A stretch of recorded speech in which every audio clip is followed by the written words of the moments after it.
Buon pomeriggio, benvenuti. Grazie. È un piacere per me essere qui oggi ad introdurre il prossimo guest, Erik Kessels. È una persona, diciamo, un guest che sicuramente non avrebbe bisogno di presentazioni. Per me come docente di un'Accademia di Belle Arti, la NABA nella fattispecie, essere qui oggi a presentare, a parlare di lui, a introdurvelo è un gesto scomodo, ve lo dico, è un po' uncomfortable se vogliamo, per essere in tema con il tema di quest'anno del festival. Perché? Perché Erik Kessels cos'è? È un artista, è un pubblicitario, è un fotografo, è un comunicatore? Ognuna di queste descrizioni è restrittiva per raccontare lui, per raccontare il suo lavoro e quello che ha fatto in passato e quello che continua a fare ancora oggi. Eppure uno di quei nomi che spesso cito durante le lezioni e che invito appunto ai miei studenti di andare a conoscere per averlo come ispirazione. Make more sense with no sense è il tema della sua talk di oggi. Non vi anticipo nulla, non voglio spoilerare, però nei prossimi 45 minuti preparatevi per qualcosa che non dimenticherete facilmente in futuro. Detto questo, ringrazio davvero il comitato organizzatore di IF che ha accolto con entusiasmo questa proposta di NABA di invitare Erik qui oggi. Ovviamente lo ringrazio. Adesso ringrazierò anche lui per aver accettato il nostro invito. Erik mi ha chiesto di ricordarvi che ovviamente in 45 minuti parlerà solo lui, non ci sarà tempo per delle domande, ma che al termine della sua talk è disponibile al banchetto dei libri, quello che sta di là, di fronte alla YouTube Lab, alla sala di YouTube, con dei suoi libri e avrà il piacere di rispondere e di conoscere chiunque voglia un po' parlare con lui. Detto questo, vi invito con un grande applauso a chiamare sul palco Erik Kessels. Thanks.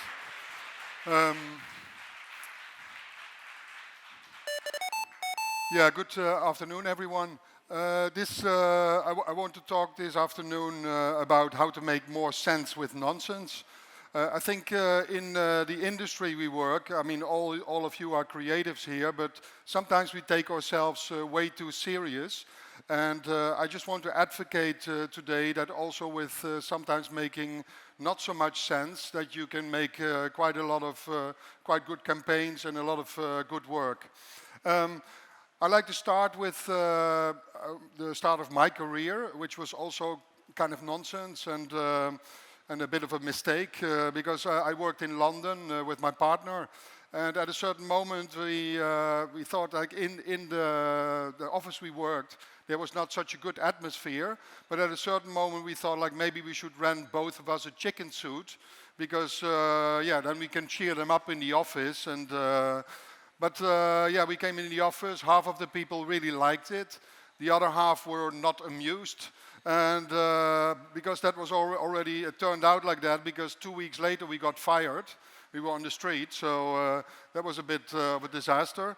But this is our first company picture. We started in 1996 in Amsterdam. The company is called Kessels Kramer. We also had to make, of course, like our own identity and our own logo, which is sometimes difficult. I mean, I'm a designer, but to make the logo for your own company is a bit complicated.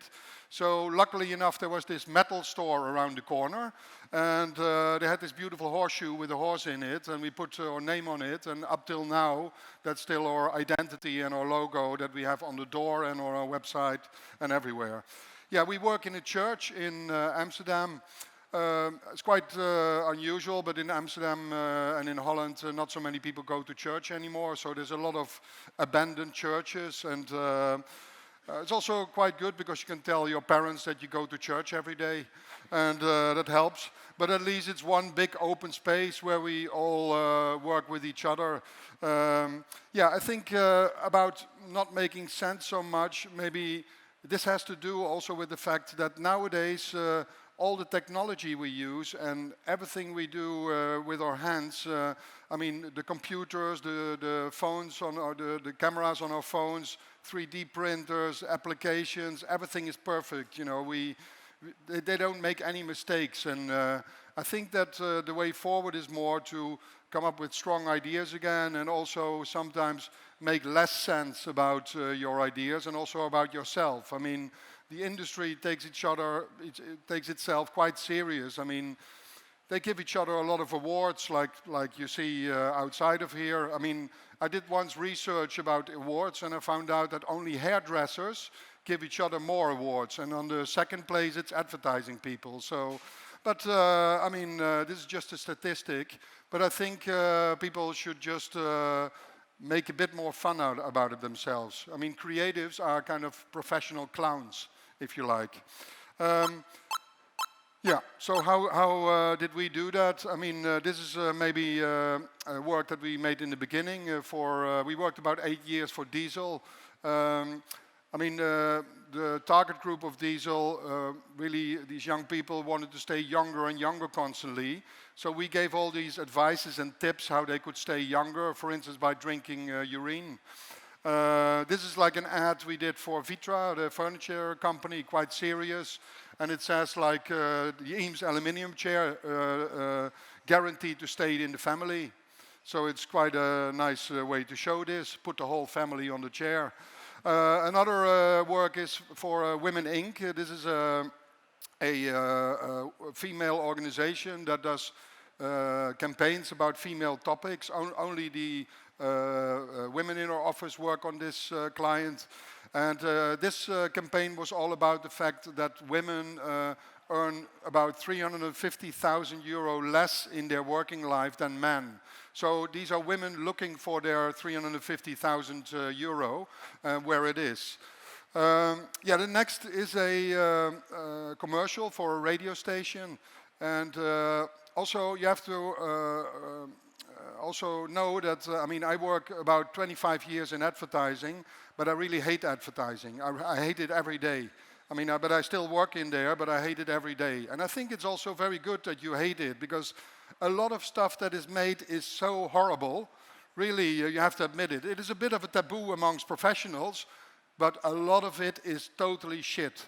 And I mean, you're embarrassed to work in that industry. But it's also a very good way to fuel yourself and to push yourself to do it in a different way. Because a lot of advertising is very stereotypical, very, it looks a lot like each other. All the car ads look like each other, all the perfume ads look like each other. So there's no breakthrough there. So, and in a way that is a very good thing to do, because it's quite easy to make something different. This was for a radio station during the World Cup of Soccer. Predominantly on television and everywhere you see a lot of the famous players that are being sponsored, and brands work with these players. But we try to do it a little bit different for this radio station.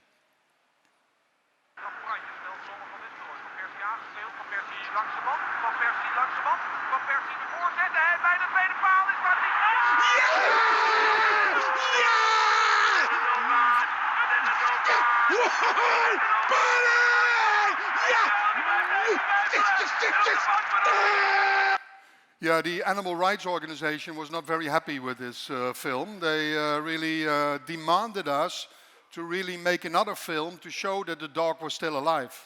I mean, and they sent emails, they kept on going, pushing us to make another film, which is great, of course. I mean, tell us what to do, you know, like, and tell us what not to do, but we just do it. So then next time, the next event for the radio station was the Tour de France.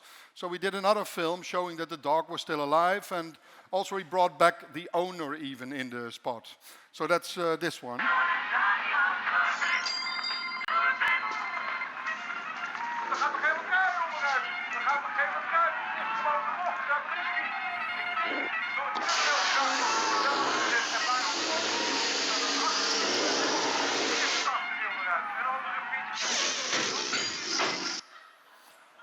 Yeah, then we never heard back from them anymore. I mean, it was a total radio silence. Thanks. Another client we work for is a hotel called Citizen M. This comes from Mobile Citizens. Here we did the name, the identity, and all the communication. And this is a container hotel. It's made with these shipping modules. So the hotel itself is already prefabricated, so they can, when they have a new premises, within 2 months, they can build a hotel. So it's a combination of budget and luxury. You have to do a lot of things yourself, and the luxury is more in the rooms. So we made this kind of army of mobile citizens that we use throughout the communication. And also in hotels, often things are quite standard. And so we did all these communication even on the shampoo bottles, Citizen AM, Citizen PM. On the soap it says like designed to turn even the longest haul traveler into a sparkling, clean and nice smelling human being again. And 100. Yeah, we did even also the wake-up call. So it's quite nice when you come to work in the morning and you get a briefing to make a wake-up call. I mean, I never did that before. 100. 99. 98. 97. 96. Takes quite a long time. 95. 94. Mostly the whole presentation, but yeah, and this is the advertising. So it says like choose a hotel that's 400 meters from here and 1,000,000 miles from the Hilton. This was when they opened in New York. So we had this limo driving around saying, Citizen M says luxury is free Wi-Fi and extra large beds, not a stupidly long car. And another one was we had this guy walking up and down the Hilton Hotel, saying like, Citizen M says, a 24-hour bar and free Wi-Fi beats a guy in a silly hat carrying your bags. And the next is a film also to show that Citizen M really want to finish with all the hotel cliches.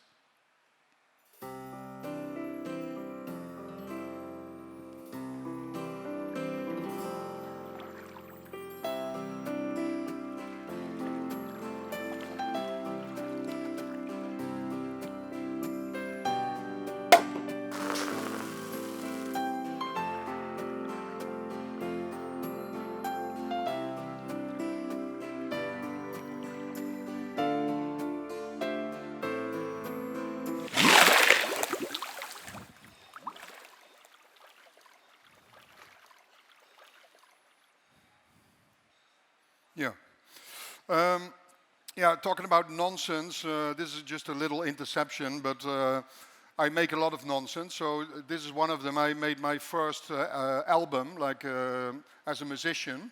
So it's a vinyl, but it's called Snoring. And I was sleeping next to my friend in a hotel, and he woke me up constantly because he was snoring. So I recorded him, made this vinyl, and then yeah, like it's 20 minutes snoring on there, and I sent it as a revenge to him, but it was more like a joke, but the record got sold out in 2 months. So, okay, so that's another work I did. Also, I work a lot outside of advertising. I will show some of that, more of that later.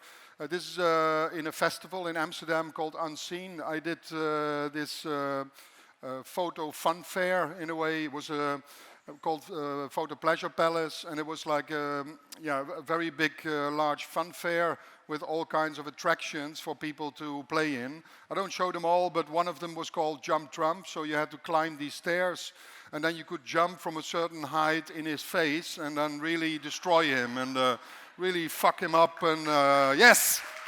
What a fucker. Yeah. Yeah, I think also very important, talking about uncomfortableness and confusion. I think confusion is very good, you know, like as creatives, I mean, if no one hates your work, also no one loves it, you know. You need to confuse and you need to be explicit, I think. This is one example of that is we worked for a school and they had a lot of trouble with the garbage. So there was a lot of garbage on the campus. So instead of saying to the students, like, you can't do this, throw away the garbage, We said like on these garbage bins it says like throwing away the garbage in the garbage bin. How difficult can that be? And then we made it very difficult. You know, we had 7 installations, permanent installations, and you really had to try your best to throw away the garbage. You know, you have to also, the guy who has to clean the garbage bins is also quite fucked here, but anyway. So this one with 3 people, you have to lift it up and then throw it away.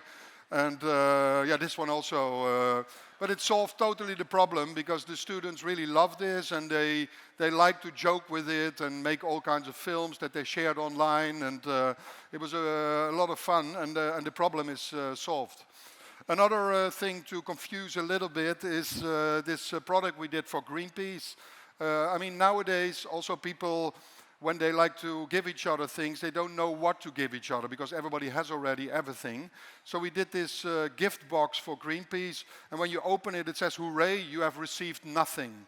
So there's really nothing in there, only a card saying like, okay, you have received nothing and you donated your money to Greenpeace. But also there were shops that we made, maybe 8 of them in Holland. Shop was called Nothing, and then in the shop it had like these 3 models, small, medium, large, of nothing.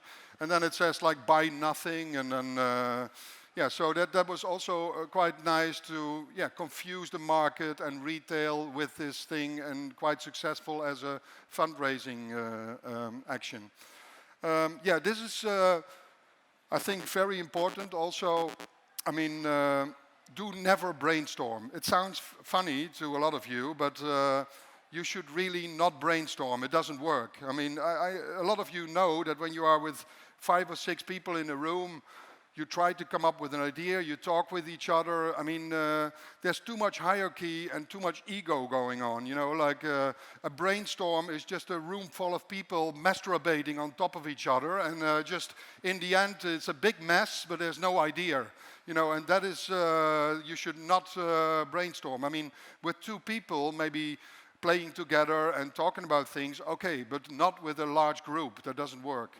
Yeah, maybe a nice example is about not brainstorming. Is we did the theme for the city of Amsterdam called I Amsterdam, and we got a briefing in the city hall.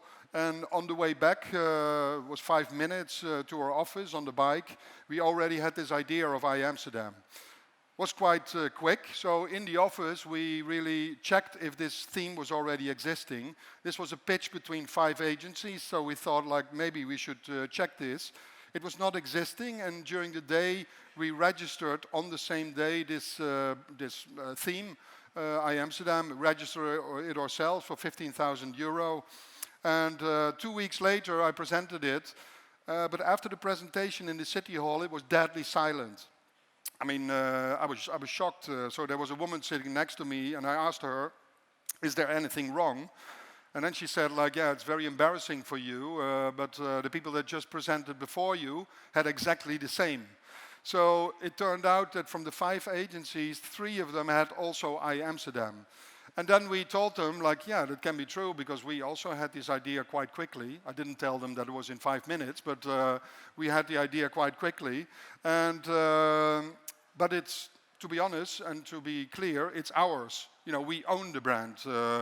So at the moment of presenting, we owned it, and they didn't really like that. They tried to research this, tried to get past it, but it worked very well. So in the end, they had to work with us. Sorry. But they really, they didn't regret it afterwards, because it became very popular. Nowadays I collect all these rip-offs, so it's, there's Wow Moscow, Only Lyon, recently I found We Are Ramallah.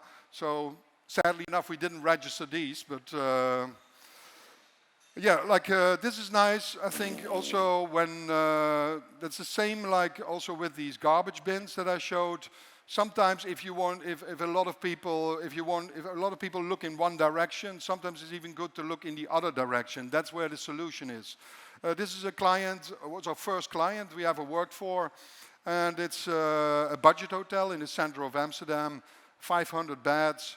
The owner called us and said, like, listen, we get a lot of complaints. I want to get rid of complaints. I mean, do whatever you like, but I want to get rid of complaints. So I went there the next day, and this was literally our first client.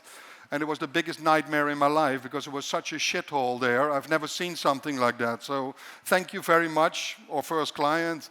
But then, I thought like what to do, and it's quite nice to work with them because the owner was very nice. So in the end, we found out maybe it's a nice strategy that because maybe honesty is their only luxury. So we did campaigns saying now a bed in every room, which is very honest and it's true, and now more rooms without a window, also true. Now even more dog shit in the main entrance, that's also quite common in Amsterdam. And also in the hotel, we had this A3 cardboard card was lying on your bed. I mean, this is the card, this is how the bed looks, it still looks like this. So when you have scissors on you, you can cut everything, all these luxuries out, and you can really pimp your room, you can really make it into something quite nice. So this was working very well. They had 60,000 visitors overnights when we started for them, and we saw that this was growing already. And in the second year, we did a very positive campaign, very luxurious. So I stole this 5-star hotel image, and we put like a lot of stars on there. And in the right-hand corner, it says like not included. So nothing in this image is included in the hotel.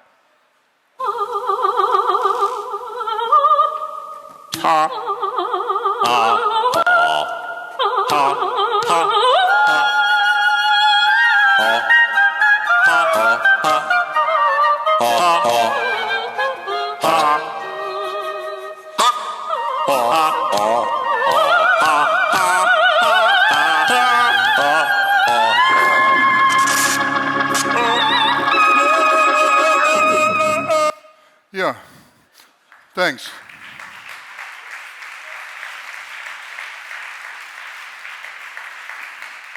Yeah, I mean, we went on with making campaigns for them, but at a certain moment we thought we can't make it any worse, and we didn't have ideas what to do next. So this can't get any worse was the idea for the next campaign. So Hans Brinker Budget Hotel, we can't make it any worse, but we'll do our best. So these were like smart solutions from the hotel to make it a little bit more better, this also, I mean, the image on the right is a bit more promising than the image on the left. It works like that, another time there was also all these boutique and design hotels were popping up around the Hans Brinker Budget Hotel. So we did this campaign saying that we also had unique design. So it's this one.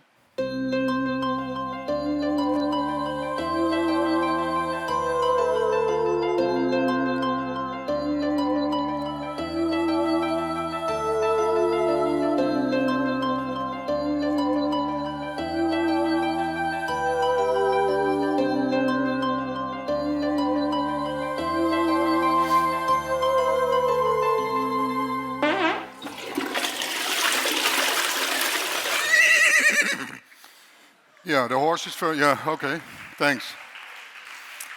And then for the first time in 15 years, working 15 years for them, for the first time the hotel had something very positive to offer because we found out that the hotel was accidentally eco-friendly. Yeah, okay, that can happen because there was an eco towel in the room, which was the curtain, of course. There was an eco elevator and even an eco shower, But this campaign also started because at night I was often passing the hotel and I was really pissed off because they had this huge hotel sign, but only the L was burning. So here it has this eco fact saying our hotel sign uses only 20% of the energy of normal hotel signs. So, but in total, I mean, now I can't show everything of this, but now the hotel has more than 160,000 overnights. It hasn't changed a bit. It looks maybe even worse than when I came in 20 years ago. But, I mean, one thing we didn't achieve, I mean, it's very successful now, the hotel, but one thing we didn't achieve was that still there are complaints now. When you look on TripAdvisor, there's a lot of complaints because people have been there and they were kind of disappointed because they thought it was not bad enough. So that's quite funny. Yeah, I think... as I said in the beginning, imperfection is also something very important in my work and in my inspiration. So I did this book called Failed It, and it has to do about the fact that nowadays, with all the perfect tools we have, that it's quite good to kind of deliberately make a mistake. So not a mistake like you do every day or that you do in life, but more a mistake in your thinking process, that you go totally wrong. You know, you like when you're in a car and you have your navigation system on, that the woman says like, turn around, and then you have to go on. You know, like that is the thing to do, because eventually you find a new way or a new ground to make something. And in the book there's a lot of inspiration that I get from all these things that you see on the street, and sometimes it's quite funny to look at. So also in architecture, sometimes you think like, okay, that's quite nice, but then you think like, hey, wait a minute. Or even in the kitchen, you know, like it's sometimes they go something totally wrong. Here, this one is like an epic fuck up because this guy, it must be a guy who posted this poster because he had a 50% chance to do it right, but he still fucked it up, you know. But I think that a billboard like this has much more attention than when it would be posted the right way around, because it's pretty boring billboard. Also, yeah, okay, what can you say, you know, like... I mean, a bike path, here there's a parking space, another parking space. I mean, look at this one. What the fuck is going on here? I mean, how can you do this? And I mean, the next one is also one of my favorites because, I mean, I have children, but sometimes when they're small, you hate children. It's a bit of a taboo, but it's horrible sometimes, you know.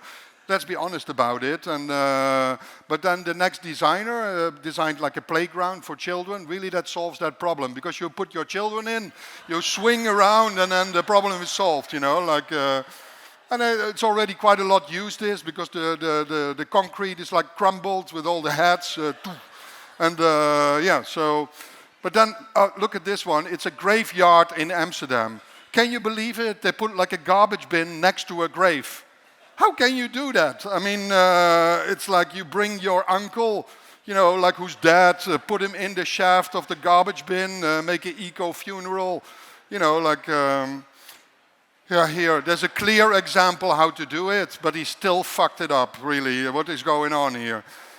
Balconies, and then there's also toilets, you know, like disabled toilets. I mean, it's already bad enough that you're disabled, but then they even block your toilet. They don't want anybody in here, but in normal toilets they want as many people as possible in. I mean, there's no privacy anymore, nothing. You know, like, look at this one. Who designed it? I mean, what the fuck are you thinking when you make this? How can you do that? This one, another disabled toilet. Look at the distance, you know, it's unbelievable. A little smart correction to open and close the door. This one, looks very clean toilet. It's a very small mistake, you know, like you hardly see it, but soon it will be a gigantic mess in this toilet. And then there's the favorite of mine. It's also a designer who designed this toilet, amateur designer. And he made like a very ecological solution, because you can take a piss, you wash your hands, you wash your dick at the same time. It's one circular system, and you know, there's a little towel to clean everything up. It's fantastic, this. I mean, what a great solution. I can look for hours at this image. I mean, I did that also, I have to admit. But yeah, then there is a kind of a shit part in the presentation. Recently I made a new book called Shit, and because I found, funny enough, on German eBay, I found like these images that these are Nazis who take a shit. I mean, can you believe it? Real pictures, genuine pictures from the Second World War of Nazis taking their pants down, taking a shit, and other soldiers taking pictures of it. I mean, and in a time of 2 months, I found about 80 of these pictures of them taking a shit. And I mean, it's bizarre that in war that there was no privacy, but even this taking a shit would be documented by them. And of course, it's quite ironic to put this together in a book called Shit, but yeah, I think it's quite nice to show this particular small part in history. I did in Bolzano recently the first exhibition, kind of German-speaking part of Italy, Bolzano. So there's this kind of a room into a museum, and there's a double door. You have to go in there. Visitors go through a little double door. So when you enter, you see like this classical white cube with all the pictures. But when you're in and the doors are closed, you find out why you have the double door, because it smells like shit there a lot. And the visitors can only stay in there for 5 or 6 seconds, and then have to really run out and almost throw up. So, thanks.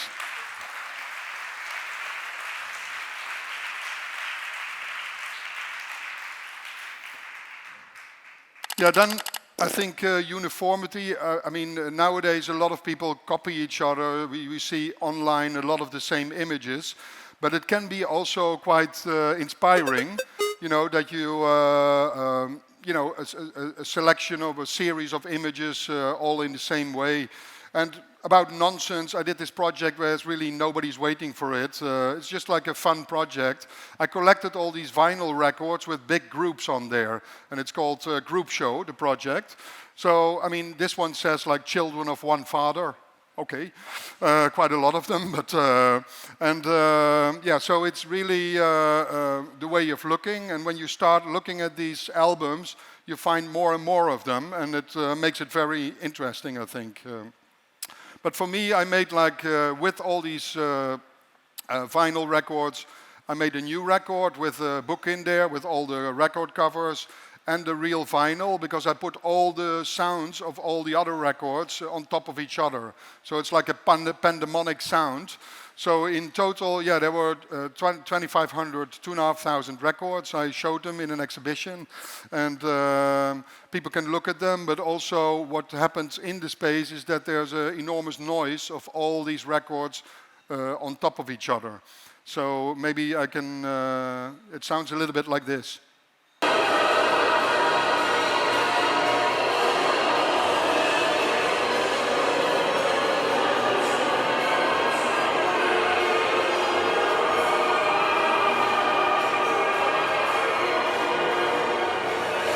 Yeah, talking about nonsense. Another nonsense project is I recently did a book called Read Naked, and I found these pictures in old porn magazines where people enter their own picture, and it's like a kind of a analog version of Tinder. So they kind of post themselves in these magazines. But mostly they are reading a book or a magazine to cover their face. So for the rest they're naked, but they really cover their face because then you can't see them. So in this book there's a lot of those reading pictures. And what I did in the book itself, there's a little postcard saying, "Did you read naked? Prove it. Go to readnaked.org and post your anonymous photo with this book, with the book that you just bought, to join a very exclusive book club." And by now we have a lot of images on there already. So there's a lot of people that posted with the book that they bought from me and then in the website. Is this enough nonsense or not? Okay, then I want to go with the last part. I think amateurism, I mean, I don't show a lot of work we did, but I think it's more also about the inspiration, and I think creative people should really be inspired by the things around them, and also you can get a lot inspired by amateurs, because they make mistakes, they are totally fanatic, and that's something quite good. So for instance, I did this installation called 24 Hours of Photos. I downloaded 24 hours of photos from Flickr. And in total, there were 950,000 images uploaded in the period of 24 hours. And then they were printed and then thrown into a museum. And this was in Amsterdam in a museum. This was in Switzerland in a church. And yeah, the priest was not so happy with this, but another thing I really are interested in is how amateurs and people kind of make selfies of themselves, and how it always is exactly the same. And recently I found out that men make also a lot of selfies, but not of their face, but of their dick. So they take a picture of their dick with something next to it, you know, for the size. So they, you know, they take a picture like this and then they post it online for, yeah, look my size, you know, like they call this dick pics. And I found about 800 or about 8,000 of them in total online. And then we made a magazine, I make with friends, a magazine called Useful Photography, because these dick pics are very useful photographs, because it's to share and to show like, listen, this is my size. So then in the magazine there are 2,000 of these images in there. This is the cover, but there are so many images that we found that we could almost edit the course of a day, you know, like a whole day, almost a day in the life of Dick, you know, like... because in the morning, of course, this is the cover because it's the first image. It's 6:38. I mean, somebody's making a picture with holding an alarm clock next to his dick. Quite funny. But then you wake up and you have to take a shower, you know, like, I mean, these are all anonymous pictures that you find online and you can group them together because there's a lot of people, there's at least 18 people online taking a picture of their dick with a shower bottle next to it. Okay, you wake up, then you shave yourself, you know, like shaving cream, you have to use some deodorant. Then you brush your hair because soon you have to go for breakfast. All these funny things for breakfast, you know, like look at all the solutions that they come up with. You know, it's really exciting, fantastic. You know, this one also, I mean, nice to stir the eggs, but then you have to brush your teeth. The next one is also very disturbing. I found 18 pictures of a dick leaving the door. I mean, can you believe it? Somebody's leaving the door with and took a picture of it. I mean, how can you do this, really? Okay, then you go into the car, put a CD on. People arrive at work. Some people still work on a PC. Other ones work on Mac. Then you have you have the lunch, of course. This is a classic one, the sausage, and then you have a cigarette break. Soon you have to really understand what to do a little bit of work, but then you have to spend some money to do for the evening dinner. 1 coin on a dick, 2 coins on a dick, 3 coins on a dick. Unbelievable. Until 28 coins on a dick, you know. Can you believe it? I mean, it's a fucking hard job to do this, you know, like 28 coins balancing on a dick. Okay, so then, you have a break, drink, you have to go to the toilet. If you're happy, there's paper. If not, no paper, but it's quite a nice extension and an ego booster to use the toilet roll. Then there's the dinner, very classical. I mean, it's cucumber. After dinner entertainment, the bongo, the guitar. You can really do anything. Then there's the remote control, a very often used item behind, next to the dick. Beer bottles, there are so many of them. We took A to Z in beer bottles. Okay, now it's a little bit the end of the day. It's really, you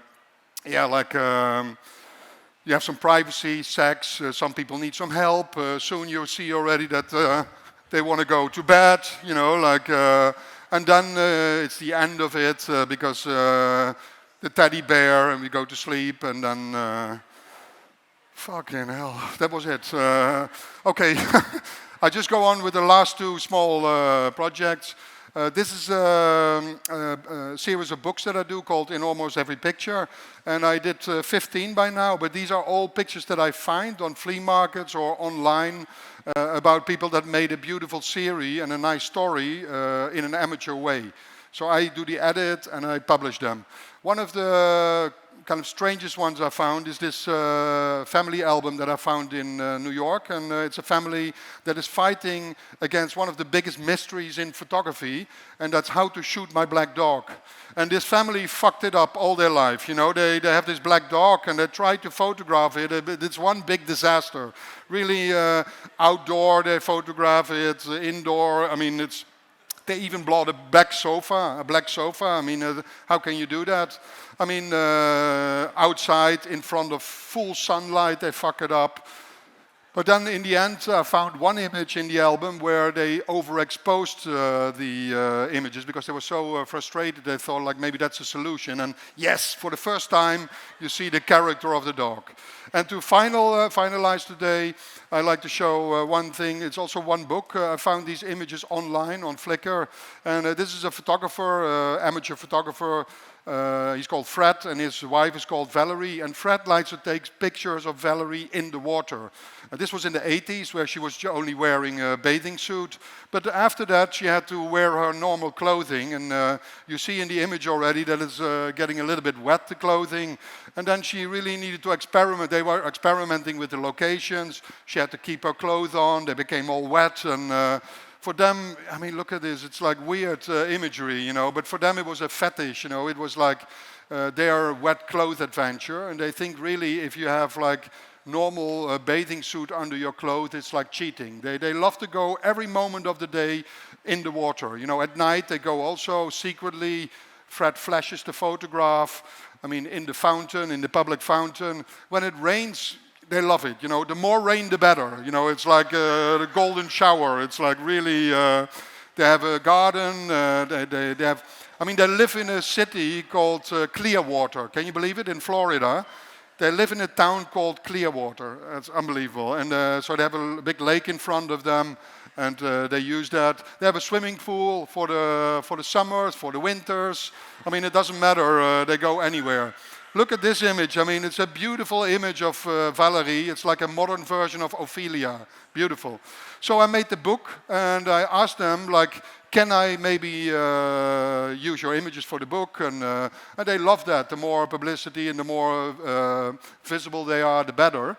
And so I printed the book, and I printed the first copies on the book on plastic, because I thought like maybe it's nice to send them the book, and then that Fred takes a picture with Valerie in the water, like really bathing with the... I mean, Fred was really into it, and he wanted to do that, so I sent the books. I forgot to tell that the book was waterproof. Very stupid, but I was so excited that I forgot to tell this. But then Fred sent me this email. He said, like, hello, Erik. I've sent a dozen of photos from our afternoon book swim. I hope they meet what is needed for publicity photos. I have Photoshop touched them up for good presentations. I shot well over 100 views, and these are the best. The shoot went well. We were both in the mood. Of course. There was a light overcast as hoped for, with no harsh shadows. Like very professional. Valerie wanted to know how, if the book was really to go into the water. I said yes.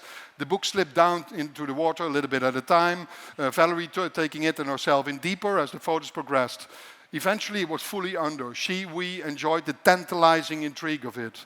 Very sexual email, but after the photo sequence, we both swam with the book, looking again at each picture. The water was not seeming to have any effect on it. We must have enjoyed 2 hours in the water with it. I rinsed it off in the house, placed paper towels between each page, and the book seems to have withstood the lengthy adventure just fine. Loved the whole business, Fred and Valerie. And these were the pictures, so really this was my favorite, you know, where she was really bathing and beautifully into the water. And then I thought, like, okay, this is over. But no, I was asked to do an exhibition in Switzerland. So this is Valerie floating in the Lake of Geneva, 10 by 15 meters. Valerie and Fred were also asked to come to the festival. They were invited. They wanted to fly them over, but they couldn't come because they had another shoot going on. Okay. And then, you know, Valerie was everywhere in the city, you know, like under bridges I put her. I even made like a public fountain with the fountain pictures. And I thought, now it's finished, but no, not again. Recently I found this image online, and it was like this fashion company, Stella McCartney, who just copied exactly the same picture as the cover of the book. I mean, the woman looks a bit like a model, but I mean, she has the handbag in the same hand, the same position. So I sent these 2 images to Fred and Valerie. I thought, like, maybe they are so angry that I want to, you know, maybe they want to take action. They want to go to court with this, and that is also something very nice to end up with, I think, because, you know, to look at amateurs and to look at people that do sometimes things in a totally different way is something very good, because Fred and Valerie reacted totally the opposite as I thought, because they sent me a mail saying, we see the Stella photos, she does look a bit starched, not enjoying the adventure. You know, look, she was really and then he said sort of makes one wonder how she would be doing it to start with. You know, and then in the end he said I would hope she would get satisfaction in eventually taking the whole outfit under. Thank you very much. Thanks.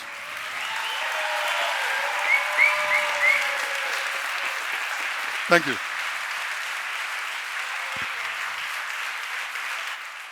Thanks.